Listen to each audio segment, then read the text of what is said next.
But there is a history of near extinction events. And one of the things that I've looked at, because I'm trying to figure out, between fiscal 1998 and fiscal 2015, there were 21 trillion of undocumentable adjustments in the U.S. government. If you go to our website, missingmoney.solari.com, we have years and years of documentation, including the government financials that show this. And so the question is, where's all this money going? And one of the things I've looked at in the process of looking at where all this money is going is the underground base and city infrastructure and transportation system that's been built. And I'm sorry? Yes. So we have built an extraordinary number of underground bases and supposedly transportation systems. Some of these are some of these are documented as part of the national security infrastructure. I think there are many more. So in the United States? In the United States, and all over the world. But from 2021 to 2023, I took one of the smartest subscribers in the Solari Report network, and he and I spent 2 years collecting all the data and all the allegations on underground bases. And then we systematically went through and tried to estimate our guess. This is totally a guess of how many underground bases, both underground in the United States, but also underground under the ocean around the United States. And our estimate was 170 with a transportation network connecting them. And what would be the purpose? The purpose, if you thought you were going to get a near extinction event, so there, to me, there are two purposes. You have so many activities going on that you need to keep secret, that you're basically building the capacity to, for example, if you're doing a secret space program, you need to platform it from, things that can't be seen. But I think if you're worried about a near extinction event, that's... So I know nothing about this other than my only window into it. I knew a contractor who worked on one in Washington, in the city of Washington, D.C. Right. And I remember him telling me about a power box, like a transformer box on Constitution Avenue that he told me, because he worked on it personally, was actually the exit, the egress from White House. That was kind of by vehicle. I thought that was, I was like, really? He goes, oh yeah, no, I installed it, I know. And I thought, well, that's kind of crazy that in the middle of this big city where I was on Constitution Avenue every day, that you could build something like that without me knowing it. Under the VP's house at the Naval Observatory, same thing. I think most people know that. Next to my brother's house on Macomb Street in D.C. But that's, I always thought that was like preparation for nuclear war. Like, I didn't really think about it that much. Some of it is, it's preparation for catastrophe. So, but you think that there are facilities like that in other places outside D.C.? Oh, yeah.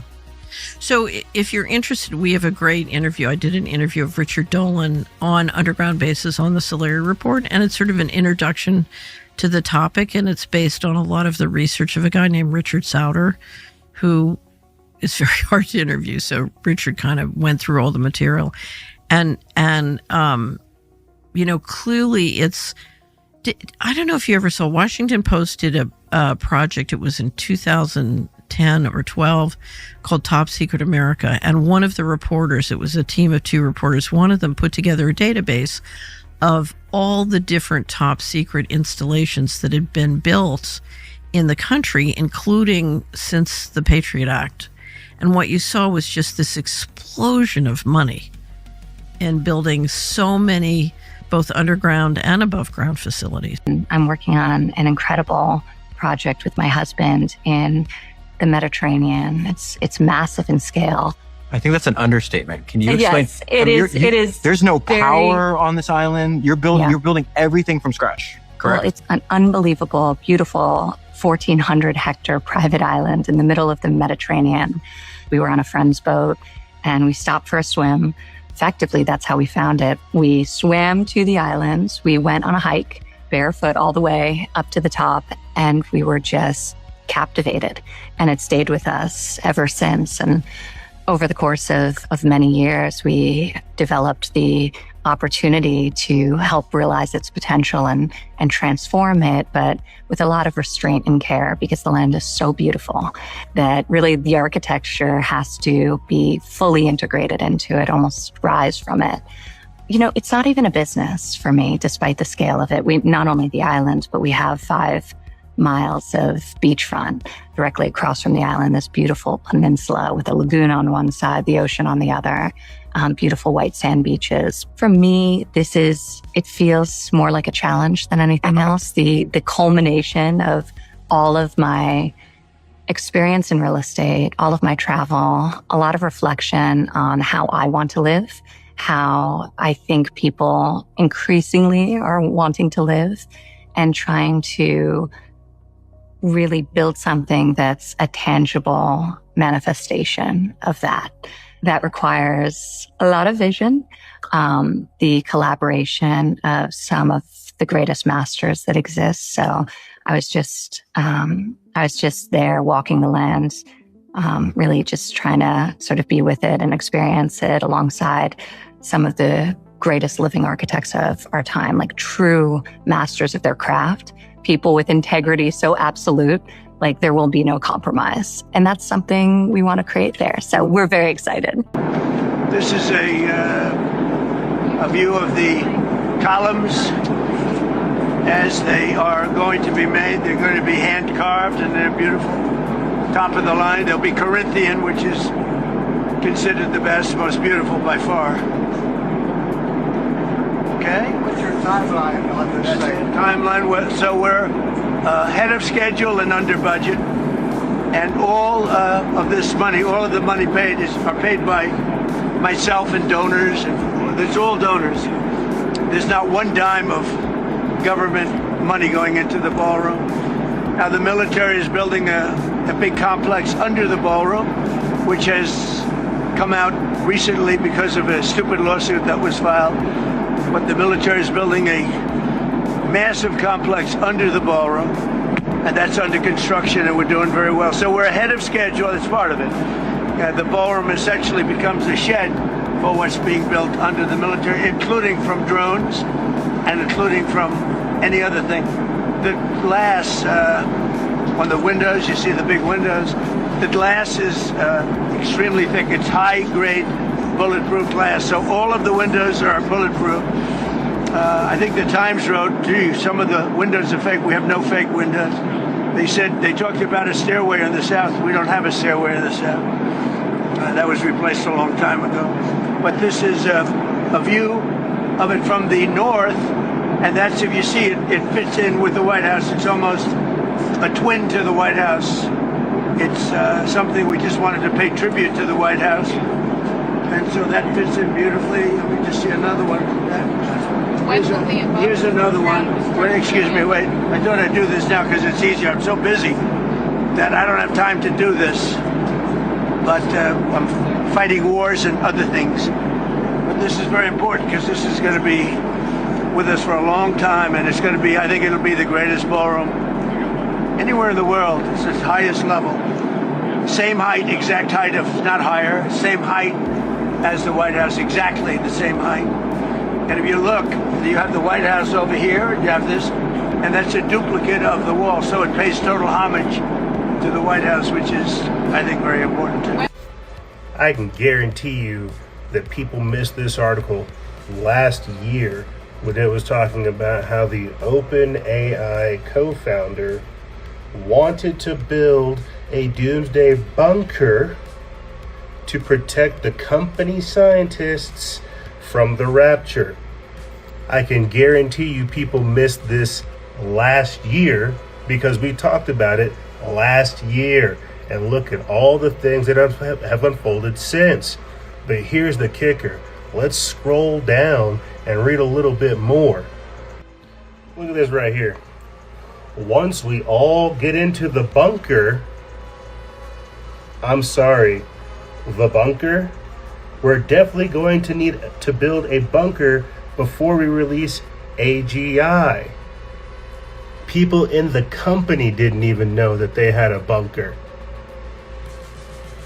Here's Donald Trump kind of letting the cat out the bag talking about the ballroom and how it's a shield for the military-industrial complex that's operating at least 6 stories beneath it. You might want to take a look at the complexity. These are all different rooms down here. They're building a hospital. It's a military hospital. They're building all sorts of research facilities, also meeting rooms and rooms that go hand in hand for the military using the ballroom. And the ballroom is really a shield and protecting all of the things that are built here. This goes, as you see, it's already up to the ground. This goes down very deep. You get a better view right over here. This is down, and because we've already done these floors. But these are already down 2 floors. It's down about 6 stories deep. That's big stuff. Normally, when you build a ballroom, you build it flat. You just build a ballroom. It would have been built. The complexity of this, and again, it's all knit. It's all knit together between the drone proofing, the missile proofing we have, and the drone capacity upstairs. We can have all sorts of military up. Whether I hate to use the word snipers, but we have great sniper capacity. It's built for our snipers, not the enemy snipers, our snipers. And because of the height, we get a very clear view of everything all over Washington. Yeah, Mr. President, you mentioned it. You might want to take a look at the complexity. These are all different rooms down here. They're building a hospital, a research facility, a meeting room, and it's a shield. Like, he cannot help himself. And again, this is something we've been tracking. This is something he's been pushing since his most recent assassination attempt. This is the ballroom. 6 stories deep. I'm sure it goes much deeper. Some people didn't believe we were serious about the underground bunker that we have set up in a mine, but here we are. This is an old mine. It's been in the family for over 100 years. And we just decided to turn it into a bunker for all of our families and friends. And that's what we've done. So you're seeing here is how we have everything stored. Everything we may need. We have full storage. We have food. We have all plumbing's ran, all electrical. Boom. And we set them in here, man. We know a lot of people. There's Dad's Airstream. That's my dad's Airstream. That's Uncle Tim. Uncle Tim lives in the little one. He's not too extravagant. You know, he's a man of little need. Right on. We have tons of fishing around here, so we got a lot of boats. And as you see, it just goes on, man. Right on. That's Aunt Bertha. That's Uncle Tim's little sister. Right on. We got some concession stands. We have it pretty much set up, man. We're ready for it. You know, we've been predicting what's coming for a long time. So now here we are. Small city we have down under here. I'm going to keep the location private just because we don't want to get overrun by the people that weren't prepared. They should have been, but anyways, this is how it goes, man. You know, the strong will survive, and the smart ones. See ya. We're following a bizarre story in Flatbush. Take a look at this video. Several men were caught on camera coming up out of a sewer manhole at McDonald Avenue and Cullen Lane. We're told this happened around 2 o'clock this morning. The men then changed their clothes and walked away. Police were called to the scene, but the men were gone, and investigators want to find them. And this is bad, and the area isn't safe either. We actually had to drive a few miles away just for safety reasons for this live shot. But the things we saw, we won't forget. An up-close, exclusive look underground at living conditions too extreme for words. It's hard to imagine someone living in there. Trash, human waste, and an overpowering stench. I gotta get back.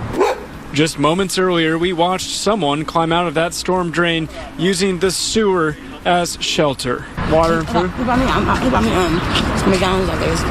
Her answers hard to understand. But the area, 88th and South Grand, overwhelmed with RVs, tents, and trash. Hello, yeah. Yes. Juan Nala with nonprofit Clean LA with me was picking up garbage here Monday. We got a lady living down there. When he saw not one, but two people emerge from the storm drain. I can't explain that. You know, a person living like a rat, worse than a rat. Come on. Hello? And just 2 weeks ago, it happened again. Somebody's living in there. Another street in South LA, another person living underground. It's a human being. Why are we accepting this? Why? All the officials, they have to do something. They have to fix this problem. It pisses me off. That's why I was like, what y'all doing? Finna tell them to clean it up? Neighbors angry say they've reported the problems but feel ignored. Like, we need y'all help. We need that money. The public here need that. A shocking snapshot of survival at its lowest point. This person doesn't deserve to live like this. Not even the neighbors. So I just got a statement from the mayor's office about 5 minutes ago saying that this is tragic and unacceptable, and then they're going to be out there tomorrow offering resources and help and trying to clean up this area the best they can. Reporting live tonight, Matthew Seedorf, Fox 11 News. How are you? How are you? You been good? Yeah. It's all good? You still live here, huh? Yeah. Yeah, this is the spot right here. Can you show me it again? Otra vez? Uh-huh. Abajo. Abajo. Okay. This is how people living out here in LA, man. My boy got the whole bridge to himself. You got the shower, right? Yeah. Shower? And then what else do you have here? You got your room over here, right? Yeah, my room. Oh, you have a bed now? Yeah. No way. Wow, una cámara y todo. What? This is sick. What? With your bears on there? Then what, you got your... What is this, the living room? Huh? The living room? Yeah. What? Hey, you upgraded since I saw you last. Yeah. Everything good? Yeah. Yeah? Are you working or anything now? No. No, not yet. No, not yet. Well, good to see you, bro. Yeah. Like, I try to show people this is how people live, right? We gotta make a living out here sometimes. I have a light, but they barely came and cut the wire over there. Oh, yeah? So you have to figure it out again. Yeah. Something else. Nah, that's the only thing. That's the only thing, you have no power. Yeah. But hey, at least you got somewhere to sleep. Yeah. And you're good from the rain that's coming up. Yeah. What's your name again? Fetty. Fetty? Yeah. Nice to meet you, Fetty. Yeah. Fetty Wop, like. Can you do it? No. Can I see you do like this? No. No, like you gotta bend over. There you go. Like you're on Fetty. Thank you for showing me again, bro. This is cool. Yeah, it's a little bit. I was clean up. This is where you cook? Yeah. Nice. This is probably the craziest one that I've saw where people live. Yeah. And you have it set up. It's crazy, bro. Thank you for showing me again. Yeah, he has a shower and everything right here. Shower. Shh, my boy got it made down here. This is video NBC7 obtained from the Mexican District Attorney's Office of the operation conducted Sunday on the Mexican side of the border. Federal agents discovered a tunnel they say is nearly 3 football fields long. It includes lighting, ventilation, and a sliding mechanism that connects both sides of the border, according to Mexican authorities. Dr. Andres Sumano, who's an expert in public policy, says these tunnels are benefiting criminal organizations on both sides of the border since the 90s. They are still using these types of tunnels, and the Baja Cali region, it's still the epicenter of synthetic drug trafficking.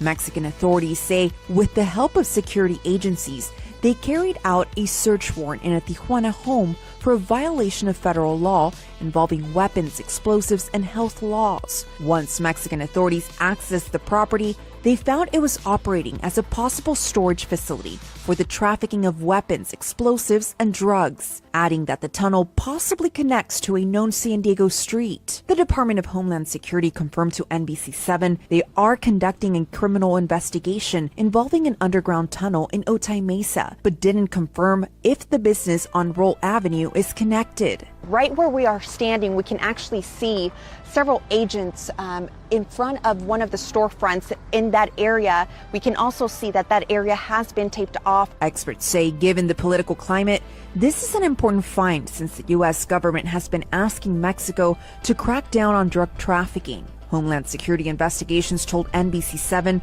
they are not providing additional details to protect the integrity of the ongoing investigation.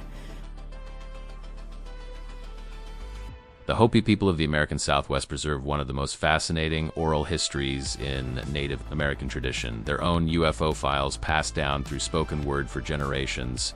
Central to these legends are the ant people known as Anusinum or Tukwintuki.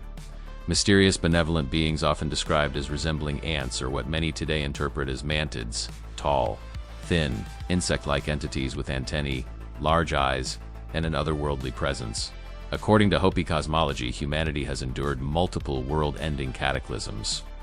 During the destruction of the First and Second Worlds, one by fire, another by ice, the ant people emerged as saviors. They guided the virtuous Hopi ancestors underground into subterranean caves, providing shelter, food, and teachings on survival, storage, and harmony with the earth. Ancient petroglyphs etched into the rocks of the Southwest depict these enigmatic figures, horned or antennae-crowned beings beside spirals of energy, standing as silent witnesses to a time when humanity sought refuge beneath the surface. These stories raise timeless questions. Were the ant people advanced subterranean beings, extraterrestrial visitors, or powerful spiritual entities? For the Hopi, they remain revered helpers who ensured the continuation of their people, a living reminder that the stars and the earth may have always been watching.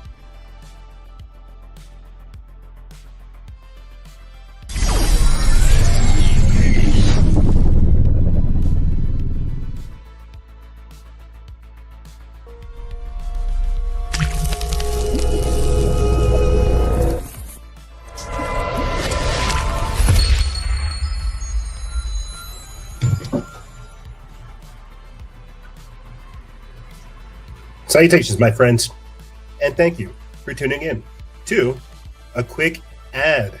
That's right, it's a quick ad for your favorite show, Factions of Freedom. I want to say, if you could take the time to go to patreon.com/noise, patreon.com/NOIZCE. That's the best way to support this operation. Once you go there, you can get yourself an exclusive membership. You can get yourself a t-shirt, you can get access to our previous seasons, and you can get access to our group chat. That's right, there's a completely different group chat for the exclusive members, both on Patreon, Instagram, and Telegram. Patreon.com/noise. That's the best way to support this operation. It will also be our central hub where we begin to roll out some of the other cool features that we have in store. As I said before, things like t-shirts, merchandise, nutraceuticals, archived content, and so much more. Patreon.com/NOIZCE. In January 1934, the Los Angeles Times published a front-page story that captured the city's imagination. Mining engineer G. Warren Schufeld claimed to have discovered evidence of an ancient underground catacomb city, built by the lizard people beneath Fort Moore Hill in downtown Los Angeles. You received intelligence that suggests that there are perhaps deep water alien bases right now sitting on the ocean floor on this planet. Is that accurate? I would say that's pretty accurate. Can you go into more detail? How long have they been here? Where are they? Well, I'm extrapolating all this with my East Tennessee vernacular. So we've got five or six deep water areas of our oceans. We actually know more about the surface of the moon than we do about these areas. And these are areas where we have a high frequency of UFO or UAP sightings. We've had naval folks have told me pretty high up that they've actually tracked these things. Now, we have stuff that can go underwater probably 30 to 40 miles an hour, maybe something a little faster that the Chinese haven't stole from us yet. And we've tracked things big as a football field going 200 miles an hour. Now, I realize in the water you extrapolate that to knots and all that, but just for just for good old East Tennessee common sense. 200 miles an hour, something the size of a football field. And we don't know what it is. And these are in these areas. So yeah, there's something going on there. And whether it's something that's been here for millennial or whatever, and I'm not afraid of it. I'm kind of like Dr. Loeb. I love to study this kind of stuff. It's the scientific material there he's the one that disclosed some things that were found that were extraterrestrial. How many people know what the real truth is, and how many people know? I don't know. I mean, there must be a group of people that really have the pure information of what's going on. I would assume, but not necessarily. I would think there has to be a group of people that know what's going on. And who are those people? And to me, like I was telling Luigi, I have a bunch of questions for me. Right. Like, what would be your questions for you if you met you? Yeah. Now, questions for me are people that ask me over decades the same questions. Why is it the Navy? The Navy paid me. I always said everything has been the Navy instead of the Air Force because, back in the 60s and 70s, there's Project Bluebook and the Air Force and all that. But everything associated with this was the Navy. So, and in these days, you hear some of these new types of crafts that are transmedium. Yeah, you hear the word transmedium, and David Fravor, Commander David Fravor, with the Tic Tac, and things are under the water, and supposedly the craft that the sport model was an archaeological recovery, and that itself was underwater. So what is the deal with the water? I mean, it's by far the biggest medium of the planet.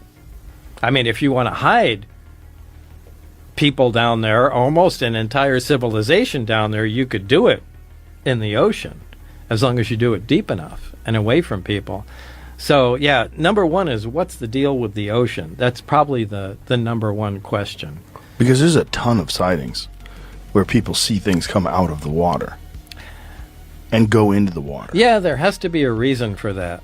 Well, just in terms of if they have the ability to travel through space, if whatever that thing is really does create some sort of a gravity bubble or some sort of a space-time bubble. Yeah, but maybe it's not space. Maybe it's not space. Maybe it's time. Maybe it's another dimension. There's really no limits. If you can start manipulating physics in that way, you can bend time. You can open doorways into other dimensions. So maybe it has nothing to do with going. Look, we all want it to be like Star Trek. Right. Because Star Trek is really understandable. Right. You go out there, you fly to another planet, you meet the people there, you go to another one. Well, these guys are happy, those guys aren't, and it all makes perfect sense. I don't really think it's like that. Look, if you look in history, especially, in United States history, anytime a superior race or intelligence meets with an inferior one, it's never good for the inferior guys. Never. We never come over and go, oh, we just want to teach you guys everything that we know. Right. No. Nope. It's like, we're going to rape all your women, take all your stuff, and then just kill you. Use your resources. Yeah, right. And just consume everything you want. That's just always the way it goes. Now, maybe that's just what humans do, but I would be concerned that's what all life does.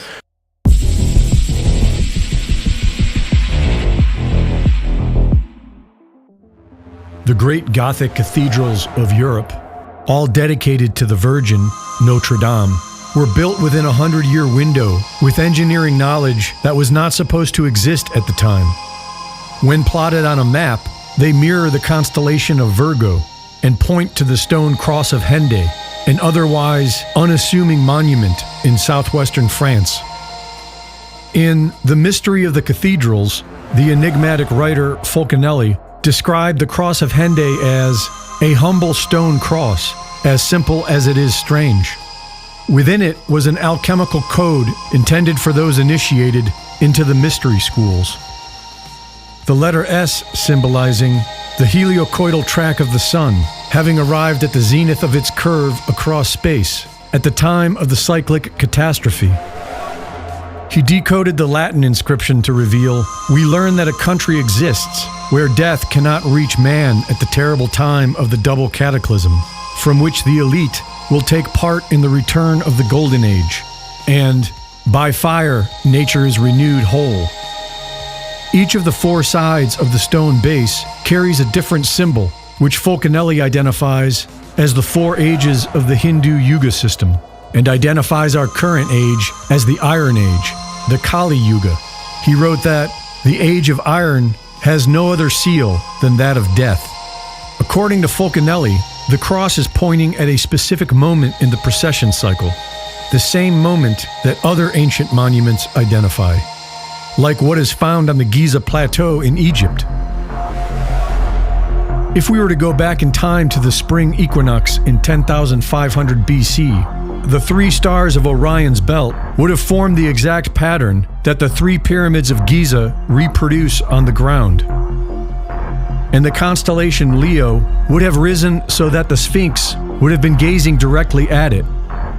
This would have occurred approximately 12,500 years ago, when the last great cataclysm was recorded by many, and the same moment to which the cross of Henday points. The Popol Vuh includes the Mayan creation myth, which includes multiple previous world ages, each ending in catastrophe. It mirrors the Hopi account of world history, cycles of creation and destruction, with civilizations wiped from existence as the gods abandon humanity at the end of each age. During the years leading up to 2012, several books were published claiming that the Mayan calendar would end on December 21, 2012. But the Mayan long count calendar is measured in days, not years, and so they all seem to have gotten it wrong. The starting date of this calendar was August 11, 3114 BC, and it consists of 1,872,000 days.